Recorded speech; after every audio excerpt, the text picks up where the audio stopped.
Hi, ఏంటి మూట ముందు పెట్టుకొని కూర్చుంది అనుకుంటున్నారా? మూటలో అయితే అడగకుండానే ఒక అద్భుతం జరిగినట్టు మా బావ మేము అడగకుండానే స్నాక్స్ తెచ్చాడు. అది కూడా బజ్జీలు పునుగులంట. ఇంకా అసలు ఎందుకంటే ఆయన బయట ఫుడ్ అసలు ఎంకరేజ్ చేయడు. మేము అడిగితేనే అవునా అంటూ కొంచెం గులుగుతూ తెస్తాడు. ఫ్రూట్స్ అలాంటివి అయితే ఇష్టంగా తెస్తాడు, మేము అడగకుండా. ఇలాంటివి అయితే గునుగుతూ తెస్తాడు. అయినా సరే ఆ రోజు భలే వింతగా తెచ్చాడనమాట. అయితే నేను ఇంకా ఇక్కడ చట్నీస్ ఎందుకు చూస్తున్నానంటే ఒక ప్యాకెట్లో ఒక కలర్ ఉంది, మిగతా 2 ప్యాకెట్లు సేమ్ కలర్ ఉందన్నమాట. అందుకే చూసుకొని 2 సేమ్ కలర్లో ఉన్న ప్యాకెట్స్ అయితే ఓపెన్ చేశాను. మీలో ఎంతమందికి జంక్ ఫుడ్ అంటే ఇష్టం అన్నది కామెంట్ చేయండి.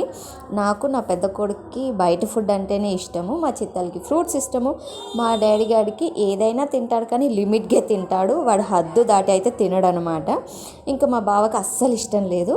ఇంకా ఆయనైతే ఒక ప్లేట్ బజ్జీ, 2 ప్లేట్లు పునుగులు తెచ్చాడు. ఇంకా పునుగులు పిల్లలకి డివైడ్ చేసేసి వాళ్ళ ముగ్గురికి ఈక్వల్గా పంచేసి ఇంకా నేను మా బావ అయితే బజ్జీలు తింటున్నాము. ఇంకా ఎందుకు తెచ్చాడంటే అక్కడ చాలామంది జనాలు ఉన్నారంట, టేస్ట్ ఎలా ఉంటుందో అని అయితే తెచ్చాడు. తీరా టేస్ట్ చూస్తే అయితే యావరేజ్గా ఉంది. మీరు ఎప్పుడైనా ఇలా ఫేస్ చేశారా అన్నది కామెంట్ చేయండి. వీడియో నచ్చితే లైక్.